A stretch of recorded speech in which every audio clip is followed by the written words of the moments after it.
Hello and welcome to Grindslime TV with me, your host Aaron. And today we're talking about the classic Necrophobic and their awesome album, the Nocturnal Silence. Definitely my favourite album by Necrophobic. I don't own all of them, I have heard all of them, and I can see myself getting around to getting the albums that I don't have.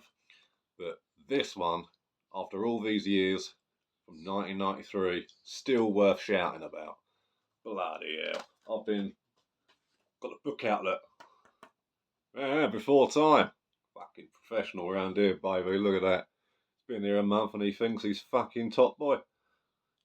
Cool artwork. Same sort of thing you can expect to see on the disc, as you can see.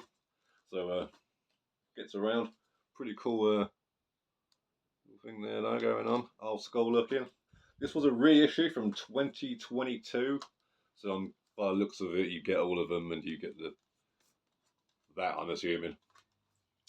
But still, another photo there for you on the back. Absolutely marvellous list. I've been spinning this now since this is another one. This is a rebuy. I used to have this at some point, but as mentioned in an older video, I had to sell a load of stuff at one point. We've all been there. You know how that goes. Pretty standard on the inlay there. Got your lyrics and ting. All pretty much got the mug shots, just in case. You never know.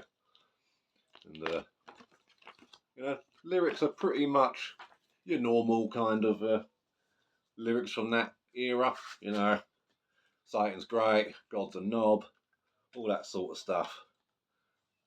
A lot of darkness, evil, and blackness. They love it. They can't get enough. Now, neither can I when it comes to this album, because every track on there, absolute banger. And it's one of my favourite instrumentals on here too. It's so simple. Shadows of the Moon. Track 6 of it? Yeah, track 6. Absolutely fantastic. It's just such a cool little piece of music that's thrown in there. But my favourite song, Unholy Prophecies, track 3 is a fucking good one. That one's got a proper nod to it, you know. Ooh, yeah. Before the Dawn, that's a really catchy one. It's got a really cool little sort of, you can sort of hear a lot of classic influences in here. So sort of think like definitely Slayer. You hear a lot of that going on, particularly in the song Unholy Prophecy. It's got a very sort of Hella White's era sort of lick at the beginning, you know, that sort of thing going on. Before the Dawn's got a nice sort of Iron Maiden sort of gallop to it, and there's a very cool little sort of do sort of thing. Like I think like Beetlejuice might dig this album too if you haven't heard that band. But yeah, the title track's great. Just every single song on here is an absolute belter.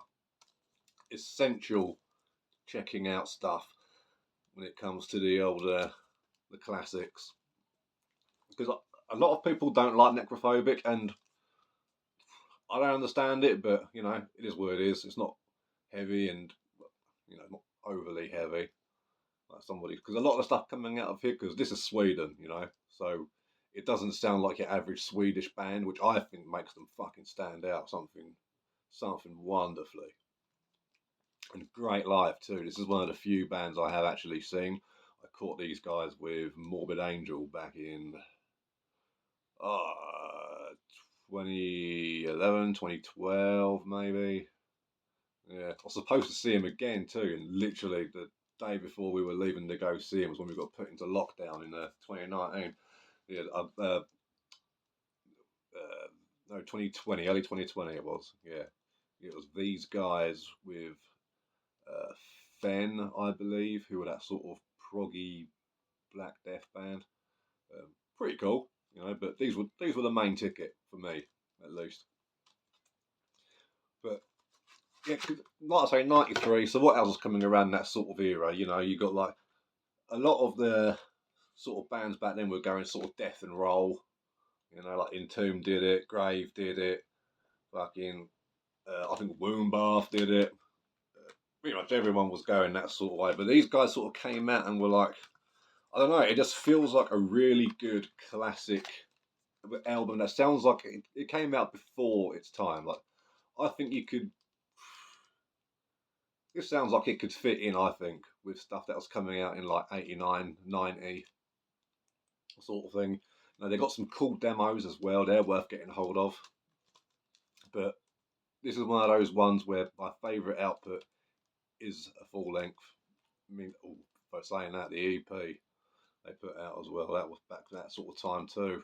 That was pretty sick. What was that called now? There's 3 tracks on it. I forget. I do forget. Didn't know if I had a song on here for it. Well, was it Awakening? It might have been called Awakening. I can't even remember. But that was sick too. Now, other bands you can sort of hear on here, like, there's definitely some Rotting Christ in there, I think. You know, they've got that really cool sort of playing on the scales thing going on. And like, as mentioned, Slayer, fucking, it just sounds like a good evil album. You know, like when you put a record on, it's heavy, and it's like, yeah, it's heavy, it sounds angry, but it doesn't sound dark.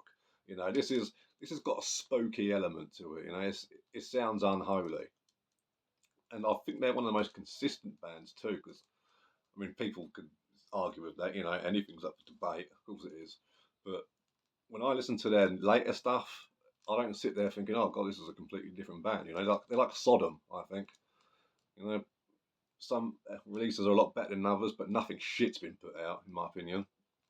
And these guys, and I love that fucking logo. That's one of the coolest logos in all of, I guess you would call this blackened death metal, maybe? I don't know.